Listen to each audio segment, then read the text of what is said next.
हिंदुस्तान आज के टॉपिक है परीक्षा में फिर सेंध। 1, 2, 3 स्टार्ट।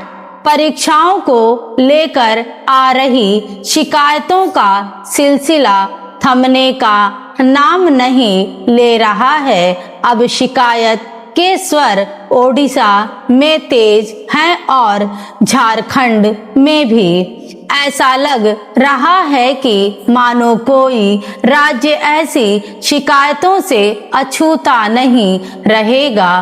प्रश्न पत्र पहले भी लीक होते थे, परीक्षाओं में भी गड़बड़ी की शिकायतें आती थीं, पर देश में यह नया बदलाव है जब छात्र अपनी बात रखने या आंदोलन छेड़ने में पीछे नहीं रह रहे।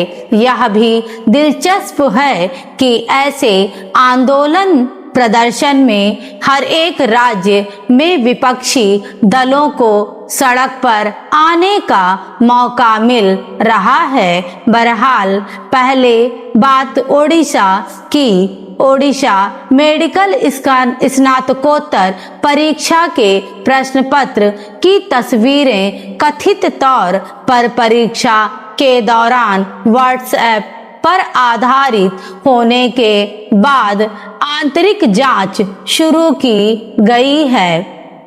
अधिकारियों का कहना है कि यह पेपर लीक नहीं है, बल्कि परीक्षा शुरू होने के बाद प्रश्न पत्र ऑनलाइन शेयर किया गया है। ऐसा लगता है प्रश्न पत्र बांटे जाने के तुरंत बाद परीक्षा हॉल से प्रश्न पत्र बाहर आ गया। यह जांच का विषय होना चाहिए कि ऐसा क्यों हुआ। क्या किसी प्रश्न पत्र की गोपनीयता परीक्षा खत्म होने तक सुनिश्चित नहीं रहनी चाहिए? क्या परीक्षा शुरू होते ही प्रश्न पत्र का बाहर आ जाना अपराध नहीं है? इन प्रश्नों के उत्तर स्पष्ट होने चाहिए। यह ध्यान देने की बात है कि प्रश्न पत्र की सुरक्षा की जिम्मेदारी परीक्षा नियंत्रक व शिक्षा कर्मियों पर सबसे ज्यादा है। यदि परीक्षा से जुड़े लोग यह ठान लें कि प्रश्न पत्र चोरी को रोकना है, तो परीक्षाओं की मर्यादा बचेगी। कोई संदेह नहीं कि प्रश्न पत्र चोरी से शिक्षकों का ही सर्वाधिक अपमान होता है। यह नाकामी शिक्षकों के ही माथे आती है। अतः शिक्षकों में सजगता बढ़नी चाहिए।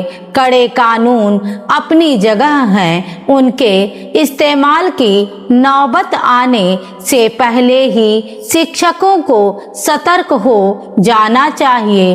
कड़े कानून लागू होने देने में शिक्षकों और शिक्षा कर्मियों की बड़ी भूमिका रहेगी। क्या वेतन भत्ते के लिए सजग रहने वाले शिक्षक संगठन इस मोर्चे पर सक्रिय हैं? क्या शिक्षा बिरादरी यह मानकर चल रही है कि परीक्षा में गड़बड़ी करना कोई अपराध नहीं है?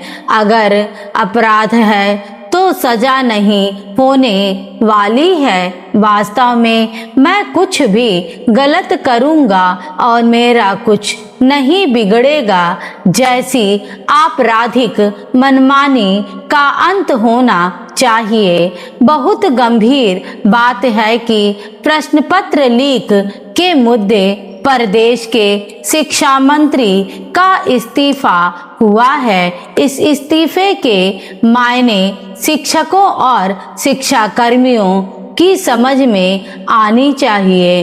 अफसोस अगर गंभीरता समझ में आती और जिम्मेदार लोगों को अपने कर्तव्य का एहसास होता तो नीट पेपर लीक के बाद देश में एक भी पेपर लीक ना हुआ होता।